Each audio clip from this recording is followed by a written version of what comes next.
마트에서 장을 보다가 계산대 앞에서 잠시 멈추는 사람들이 있습니다. 카트 안에 담긴 물건들을 한번 훑어보고 뭔가를 다시 내려놓는 거죠. 라면 한 봉지, 과자 한 봉지, 주스 한 병, 그게 답니다. 창피하거나 어려운 일이 아닌데 왠지 모를 묵직한 감정이 남아요. 그 감정이 뭔지 정확하게 설명하기는 어렵지만 분명히 있습니다. 지금 대한민국에 사는 수많은 사람들이 매일 그 감정을 조용히 안고 살아가고 있어요. 지난 몇 년 동안 한국 사회는 꽤 긴 고물가 터널을 통과해왔습니다. 정부 통계 자료에 따르면 2025년 한 해 소비자 물가는 전년 대비 2.1% 상승했고 2026년 들어서도 그 흐름이 쉽게 꺾이지 않는 거죠. 숫자만 보면 크지 않아 보일 수 있어요. 하지만 삼겹살 한 근, 외식 한 끼, 택시 한 번의 가격을 매일 피부로 느끼는 사람들한테 그건 숫자가 아니라 감각의 문제입니다. 장 보러 갔다가 예전보다 훨씬 비싸진 영수증을 받아들고 멍하니 서 있는 그 순간, 뭔가 단단히 잘못됐다는 느낌이 드는 그 순간 말이에요. 그래서 사람들은 결심했습니다. 아끼자, 줄이자, 참자. 커피값을 아끼고 구독 서비스를 해지하고 외식을 줄이고 여행을 미루는 거죠. 절약은 분명 합리적인 선택처럼 보입니다. 재정 전문가들도 씀씀이를 줄이라고 말하고 부모 세대도 그렇게 말해왔고 뉴스도 그렇게 얘기해요. 그런데 이상하게도 아낄수록 더 우울해지는 사람들이 있습니다. 지갑은 두꺼워지는데 기분은 점점 가벼워지지 않는 겁니다. 아끼는 것 자체가 뭔가를 갉아먹는 느낌인 거예요. 이게 의지력의 문제일까요? 성격의 문제일까요? 사실 둘 다 아닙니다. 이건 뇌의 문제예요. 행동경제학이라는 학문이 있습니다. 이름이 좀 어렵게 들릴 수 있는데 쉽게 말하면 사람들이 돈을 쓸 때 어떻게 생각하고 어떻게 느끼는지를 연구하는 학문이에요. 전통 경제학이 인간은 항상 합리적으로 행동한다고 가정했다면 행동경제학은 그 반대에서 출발합니다. 인간은 생각보다 훨씬 감정적이고 충동적이며 자신의 미래 감정조차 제대로 예측하지 못한다는 거죠. 이 분야의 연구들이 오랜 시간 동안 수십만 명을 관찰하고 실험한 끝에 내린 결론이 하나 있습니다. 그건 우리가 평소에 당연하다고 생각해온 상식과 상당히 다른 이야기예요. 무조건 아끼는 것이 반드시 행복을 가져다 주지 않는다는 겁니다. 오히려 어떻게 쓰느냐가 얼마나 많이 버느냐보다 중요할 수 있다고 연구들은 말합니다. 먼저 뇌가 쾌락에 어떻게 반응하는지부터 얘기해야 할 것 같아요. 뭔가 좋은 일이 생기면 기분이 좋아지는 건 당연합니다. 새 스마트폰을 샀을 때, 새 옷을 입었을 때, 오랫동안 사고 싶었던 물건을 드디어 집에 들였을 때 기분이 확 올라가죠. 그런데 그 기분이 얼마나 오래 지속될까요? 연구들에 따르면 대부분의 경우 생각보다 훨씬 빨리 사라집니다. 이걸 학자들은 쾌락 적응이라고 부릅니다. 영어로는 헤도닉 어댑테이션인데 쉽게 말하면 뇌가 좋은 것에도 금방 익숙해진다는 뜻이에요. 비유를 들어볼게요. 겨울에 따뜻한 방에 들어가면 처음엔 정말 포근하고 행복하잖아요. 근데 20분쯤 지나면 그 따뜻함이 느껴지지 않아요. 뇌가 그 온도를 새로운 기준으로 설정해버리기 때문입니다. 소비도 똑같아요. 새 것을 사면 처음엔 설레고 좋지만 얼마 지나지 않아 그냥 있는 거예요. 특별한 물건이 아니라 배경이 되는 거죠. 이게 얼마나 빠르게 일어나냐면요. 새 차를 산 사람들을 추적조사한 연구들을 보면 구매 직후에는 행복감이 크게 올라가지만 몇 달이 지나면 그 차가 없었던 사람들과 행복도 차이가 거의 사라집니다. 새 집을 산 뒤에도 비슷한 현상이 나타나요. 처음엔 정말 좋은데 1년쯤 지나면 그냥 집이 되는 거죠. 이건 감사할 줄 모르는 성격의 문제가 아닙니다. 뇌가 새로운 자극에 반응하고 그것을 기준선으로 설정하는 자동 메커니즘이에요. 이 쾌락 적응의 무서운 점은 그게 한 번으로 끝나지 않는다는 데 있습니다. 기준이 올라가면 이제 더 좋은 것, 더 큰 것, 더 새로운 것을 사야 예전과 같은 기분을 느낄 수 있어요. 마치 러닝머신 위에 올라간 것처럼 아무리 빠르게 달려도 제자리인 거죠. 더 큰 집을 사도, 더 비싼 차를 타도 처음에 그 설렘은 짧게 끝납니다. 카너먼과 디턴이 2010년에 발표한 연구는 일정 소득 수준 이상에서는 감정적 행복이 더 크게 늘지 않는다고 봤습니다. 그런데 2023년 킬링스워스, 카너먼, 멜러스가 함께 수행한 후속 연구에서는 그 해석이 수정됐어요. 행복의 정체 패턴은 가장 불행한 소수 집단에서만 나타나고 대부분의 사람에게는 소득이 높아질수록 행복도 계속 상승한다는 결과가 나왔거든요. 다시 말해 돈이 많다고 무조건 행복해지는 건 아니지만 이미 많이 불행한 상태가 아닌 사람들에게는 소득과 행복 사이의 연결이 꽤 꾸준하게 유지된다는 거죠. 생각해보면 우리 주변에서도 그런 사람들을 본 적이 있을 거예요. 좋은 직장, 좋은 집, 괜찮은 차를 가졌는데도 늘 뭔가 부족하다는 표정을 짓는 사람들이요. 그리고 반대로 별로 가진 게 없어 보이는데도 유독 삶에 여유가 있어 보이고 잘 웃는 사람들도 있죠. 단순히 성격의 차이가 아니에요. 어디에 어떻게 돈을 쓰느냐의 차이일 수 있습니다. 그렇다면 아끼는 건 어떨까요? 돈을 모으는 건 분명히 안전망이 돼요. 미래를 준비하는 것도 맞고 급할 때 쓸 수 있는 여유도 생기죠. 하지만 문제는 아끼는 것 자체가 뇌에 하나의 지속적인 스트레스로 작용한다는 데 있습니다. 먹고 싶은 걸 참고 가고 싶은 곳을 포기하고 사고 싶은 걸 억누르는 행위들은 순간순간의 작은 좌절로 쌓입니다. 하루에 서너 번, 한 달이면 수십 번의 크고 작은 포기가 쌓이면 사람은 서서히 소진되기 시작하죠. 이걸 절약 피로감이라고 부를 수 있어요. 뇌는 억압된 욕구를 영원히 참지 못해요. 억누르면 억누를수록 결국 어느 순간 폭발하는 거죠. 다이어트를 너무 극단적으로 하다가 어느 날 폭식을 해버리는 것과 비슷한 구조입니다. 그리고 그 폭발은 보통 가장 비합리적인 방식으로 나타나요. 몇 달을 커피 한 잔 아끼다가 어느 날 충동적으로 백화점에서 큰 돈을 쓰는 식으로요. 이게 사실 의지력이 약해서가 아닙니다. 너무 오래 너무 많이 참았기 때문에 생기는 뇌의 자동 반응이에요. 실제로 이와 관련된 재미있는 실험이 있었습니다. 심리학자 로이 바우마이스터의 1998년 실험인데요. 참가자들 앞에 쿠키와 초콜릿을 쌓아두고 한 그룹에게는 그것 대신 무만 먹게 했어요. 쿠키 냄새를 맡으면서 물을 씹어야 하는 상황이었던 거죠. 그런 뒤 두 그룹 모두에게 풀 수 없도록 설계된 퍼즐 과제를 시켰더니 물을 먹은 그룹이 훨씬 일찍 포기했습니다. 쿠키를 참는 행위 자체가 이미 뇌의 자원을 소진시킨 거예요. 절약도 이와 비슷한 구조로 작동합니다. 하루 종일 쓰고 싶은 걸 참다 보면 저녁 무렵에 판단력이 흐려지고 그때 충동적인 소비가 터지는 거죠. 아끼려고 노력하는 사람이 오히려 더 많이 쓰는 역설이 여기서 나옵니다. 더 불편한 이야기를 하나 꺼내볼게요. 오래 절약하고 오래 참아온 사람들 중 일부는 어느 순간부터 기쁨을 느끼는 능력 자체가 저하되는 경험을 합니다. 뭔가 좋은 일이 생겨도 온전히 기뻐하지 못하고 맛있는 걸 먹어도 그냥 먹는 것 같고 좋은 날씨에도 무덤덤한 거예요. 이건 단순한 기분의 문제가 아닌 경우가 많습니다. 오랜 억압과 절약 피로가 감정 처리 자체에 영향을 미칠 수 있다는 거죠. 그러니까 문제는 쓰냐 아끼냐가 아닙니다. 어떻게 쓰느냐, 어디에 쓰느냐가 진짜 핵심인 거죠. 여기서 행동경제학의 연구들이 정말 흥미로운 답을 내놓습니다. 브리티시 컬럼비아 대학의 심리학자 엘리자베스 던과 하버드 경영대학원의 마이클 로터는 돈과 행복의 관계를 수십 년간 연구한 끝에 해피머니라는 책을 냈습니다. 이 연구에서 이들이 발견한 것 중 가장 흥미로운 사실은 사람들이 돈을 쓰는 방식에 대해 스스로 거의 항상 틀린 예측을 한다는 거예요. 뭘 사면 얼마나 행복해질지를 사람들은 체계적으로 잘못 계산하고 있다는 겁니다. 그리고 그 오류는 무작위적이지 않아요. 항상 물건의 행복을 경험의 행복보다 과대평가하는 방향으로 작동합니다.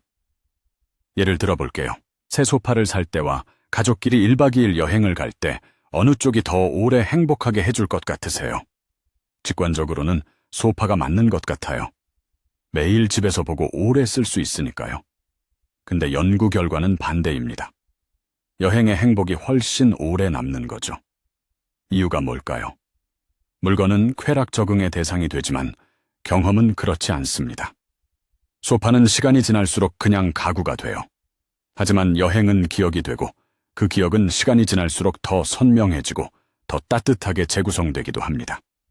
그 여행에서 나눈 대화, 처음 먹어본 음식, 낯선 골목에서 마주친 풍경, 이런 것들은 뇌의 창고에 살아있는 자산으로 남아요. 물건은 배경이 되지만 경험은 이야기가 됩니다. 경험에 쓴 돈이 더 오래 행복을 주는 데는 또 하나의 이유가 있습니다. 경험은 비교하기가 어렵기 때문이에요. 소파는 남의 집 소파와 비교할 수 있어요. 차는 더 비싼 차와 비교할 수 있죠. 사람들은 자신이 가진 것이 남보다 좋을 때 행복을 느끼고 남보다 못할 때 불행을 느끼는 경향이 있습니다. 물건은 이 비교의 덫에 그대로 노출돼요. 하지만 내가 아이와 함께 바닷가에서 보낸 그 저녁의 노을은 다른 누구의 노을과도 비교하기 어렵습니다. 그건 그 사람만의 것이거든요. 비교할 수 없으면 빼앗기지도 않는 거예요. 연구에 따르면 동일한 금액을 물질적인 것에 쓴 사람과 경험에 쓴 사람을 비교했을 때 시간이 지난 뒤에도 경험에 돈을 쓴 사람이 더 높은 만족감을 보고했습니다. 구매 직후에는 두 그룹의 행복 차이가 크지 않을 수도 있어요. 하지만 몇 주, 몇 달이 지나면 격차가 벌어지기 시작합니다. 물건의 행복은 빠르게 식고 경험의 행복은 기억 속에서 오히려 더 녹익는 거죠. 이걸 좀 더 구체적인 숫자로 보여주는 연구도 있어요. 콜로라도 대학의 리프 반 보번과 코넬 대학의 토머스 길로비치가 2003년에 발표한 연구에서는 응답자의 57%가 물질적 구매보다 경험적 구매에서 더 큰 행복을 얻었다고 답했습니다. 절반이 넘는 사람들이 같은 돈으로 더 행복한 선택을 할 수 있었는데도 그 방향을 제대로 파악하지 못했던 거죠. 이 연구가 충격적인 이유는 단순히 어느 쪽이 더 좋은지의 문제가 아니라 우리가 얼마나 꾸준히 잘못된 방향으로 소비하고 있는지를 보여주기 때문입니다. 광고도, 쇼핑몰도, SNS도 모두 물건을 사게 만드는 구조 속에서 우리는 경험이 주는 행복의 크기를 계속 과소평가해왔어요. 그리고 여기서 한 가지 더 충격적인 연구 결과가 있습니다. 행복을 가장 오래 그리고 가장 강하게 높이는 소비가 따로 있다는 거예요. 그게 뭔지 맞춰보세요. 나를 위한 소비가 아닌 다른 사람을 위한 소비입니다. 엘리자베스 던 연구팀이 학술지 사이언스에 발표한 논문을 보면 참가자들에게 일정 금액의 돈을 나눠줬습니다. 한 그룹은 자신을 위해 쓰라고 했고 다른 그룹은 다른 사람이나 자선단체를 위해 쓰라고 했어요. 그날 저녁 두 그룹의 행복도를 비교했더니 다른 사람을 위해 돈을 쓴 그룹이 훨씬 높은 행복감을 보고한 거죠. 이 결과는 미국, 캐나다, 인도, 남아프리카 등 여러 나라에서 반복 실험해도 비슷하게 나타났습니다. 심지어 돈을 많이 가진 사람이나 적게 가진 사람이나 그 방향은 같았어요. 왜 타인을 위한 소비가 더 큰 행복을 줄까요? 여러 이유가 있겠지만 가장 설득력 있는 설명은 이렇습니다. 내가 좋은 사람이라는 감각, 나의 행동이 세상에 영향을 미친다는 감각, 그리고 다른 사람과 연결되어 있다는 감각, 이 세 가지가 동시에 활성화되기 때문이에요. 사람은 사회적 동물이라는 말이 그냥 나온 게 아니거든요. 우리 뇌는 타인과의 연결에서 아주 깊은 보상을 느낍니다. 생각해보면 이런 경험이 있을 거예요. 생일 선물을 사줬을 때, 친구 밥을 샀을 때, 아니면 그냥 아무 이유 없이 누군가에게 작은 것 하나를 해줬을 때, 그 돈의 액수에 비해 생각보다 오래 기분이 좋았던 경험 말이에요. 그건 우연이 아닙니다. 뇌가 설계된 방식대로 반응하고 있는 거예요. 그리고 흥미롭게도 연구자들이 참가자들에게 그 돈을 타인을 위해 쓰기 전에 행복을 예측해보라고 했을 때 대부분이 자신을 위해 쓸 때 더 행복할 거라고 예상했습니다. 실제 결과는 반대였는데도요. 우리 뇌는 타인을 위한 소비가 줄 수 있는 보상의 크기를 꾸준히 과소평가하도록 프로그래밍 되어 있는 겁니다. 그러니까 나를 위한 것에 더 끌리는 건 당연한 거예요. 하지만 그 직관이 언제나 옳은 건 아니에요. 이 두 가지 원칙, 경험에 쓸 것과 타인을 위해 쓸 것, 이 두 가지를 합치면 하나의 큰 그림이 나옵니다. 행복을 극대화하는 소비는 관계 속에서 경험을 사는 것이라는 거죠. 친구와 함께 새로운 곳에 가는 것, 가족과 함께 처음 가보는 식당에서 밥을 먹는 것, 오랜 지인의 생일을 챙겨주는 것, 이런 소비들이 같은 돈을 쓰고도 훨씬 오래 남는 행복을 만들어내는 거예요. 반대로 행복을 가장 빨리 잃어버리는 소비는 비교 가능한 물건에 큰 돈을 쓰는 것입니다. 명품 가방, 고급 전자제품, 비싼 가구, 이런 것들이 나쁘다는 얘기가 아니에요. 다만 그것들이 당신에게 약속하는 행복의 크기와 지속기간이 실제보다 상당히 부풀려져 있다는 겁니다. 구매하기 전에 설렘이 구매한 뒤에 행복보다 더 강한 경우가 많아요. 그리고 마케터들은 바로 그 설렘을 팔고 있는 거죠. 그렇다면 고물가 시대에 이 원칙을 어떻게 실생활에 적용할 수 있을까요? 거창할 필요가 없어요. 큰 금액을 한 번에 쓸 필요도 없습니다. 세 가지 방향으로 생각해 볼 수 있어요. 첫 번째는 작은 경험들을 자주 설계하는 겁니다. 한 번의 해외여행보다 매달 한 번에 가보지 않은 동네 골목 탐방이나 처음 먹어보는 음식 도전이나 오래된 친구와의 산책, 이런 것들이 쌓이면 기억의 자산이 됩니다. 연구에 따르면 큰 경험 하나보다 작은 경험, 여러 번이 전체 행복도를 더 높이는 경우가 많거든요. 이건 작은 즐거움을 자주 경험할수록 뇌가 그것에 적응하기 전에 다음 즐거움이 오기 때문이에요. 쾌락 적응을 미리 차단하는 방식인 거죠. 100만 원짜리 물건 하나보다 만 원짜리 경험 100번이 더 큰 행복을 줄 수 있다는 이야기입니다. 두 번째는 기다림 자체를 소비의 일부로 만드는 겁니다. 행동경제학에는 선불후소비라는 개념이 있어요. 콘서트 티켓을 몇 달 전에 예매해두고 기다리는 사람이 당일에 티켓을 사는 사람보다 그 공연을 더 즐긴다는 연구가 있습니다.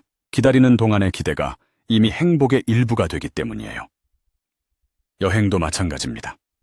3개월 뒤 여행을 예약해두고 틈틈이 코스를 찾아보는 그 시간 자체가 이미 소비 중인 거예요. 단순히 그날을 기다리는 게 아니라 그 기대 자체가 일상을 더 밝게 만드는 거죠. 돈을 아끼면서도 삶의 질을 높이는 가장 현실적인 방법 중 하나가 이겁니다. 세 번째는 절약하면서 생긴 여유를 작게라도 누군가를 위해 쓰는 겁니다. 거창하게 기부를 할 필요도 없고 큰 선물을 살 필요도 없어요. 커피 한 잔, 작은 간식 하나, 누군가의 일을 덜어주는 행동 하나, 이런 것들이 뇌에는 생각보다 큰 보상으로 돌아옵니다. 그리고 이건 상대방도 행복하게 만들지만 동시에 나를 더 행복하게 만드는 이중 효과를 냅니다. 절약만 하다 보면 세상이 좁아지는 느낌이 드는데 이 방법은 그 반대예요. 주는 행위 자체가 관계의 온도를 높이고 세상과 연결된 느낌을 줍니다. 여기서 한 가지를 분명히 짚고 넘어가야 합니다. 이 모든 이야기가 절약을 하지 말라는 뜻이 아닙니다. 미래를 위한 저축은 필요하고 생활비를 통제하는 것도 중요해요. 문제는 절약이 삶 전체의 기본 모드가 될 때입니다. 모든 소비를 죄악처럼 느끼고 뭔가를 사거나 경험할 때마다 과도한 죄책감을 느끼는 상태. 그게 지속되면 뇌는 지쳐갑니다. 더 무서운 건 이 상태에 오래 있으면 서서히 무뎌진다는 거예요. 처음엔 커피를 줄이는 게 힘들었는데 나중엔 여행을 포기하는 게 자연스러워지고 그 다음엔 친구 만남을 줄이고 결국엔 삶이 그냥 생존의 연속이 되어버립니다. 그 시점에서 아낀 돈이 얼마가 되든 삶의 질이 무너지면 그 돈이 당신을 되살려주지 못합니다. 그리고 이건 먼 미래의 이야기가 아니에요. 지금 당장 자신의 일상을 돌아봤을 때 마지막으로 진짜 기분 좋은 경험을 한 게 언제였는지 떠오르지 않는다면 이미 그 과정이 시작됐을 수도 있어요. 하버드 대학교 연구팀이 수행한 또 다른 연구에서는 시간을 사는 소비, 즉 청소 대행을 쓰거나 배달을 이용해서 자신의 시간을 확보하는데 돈을 쓴 사람들이 그렇지 않은 사람들보다 높은 생활 만족도를 보였습니다. 돈으로 물건을 사는 게 아니라 시간을 사는 것, 그 시간에 내가 원하는 것을 할 수 있는 여유를 사는 것도 행복 측면에서는 매우 효율적인 소비라는 거죠. 이건 고물가 시대에 특히 의미가 있는 발견이에요. 모든 것을 직접 하면서 돈을 아끼는 것이 능사가 아닐 수 있다는 거거든요. 때로는 그 시간과 에너지를 더 의미 있는 일에 쓰는 게 훨씬 나은 선택일 수 있습니다. 행동경제학이 내린 결론은 결국 이겁니다. 얼마를 쓰느냐보다 무엇에 쓰느냐가 행복을 결정한다는 것. 물건을 사는 것보다 경험을 사는 것이 더 오래 남는 행복을 만든다는 것. 나만을 위해 쓰는 것보다 관계 속에서 쓰는 것이 뇌에 더 큰 보상을 준다는 것. 그리고 소비의 기쁨을 미루고 기다릴 줄 아는 것이 오히려 그 기쁨을 키운다는 것입니다. 고물가 시대는 분명히 힘들어요. 하지만 그 안에서도 행복을 설계하는 방법은 있습니다. 큰 돈이 필요하지 않아요.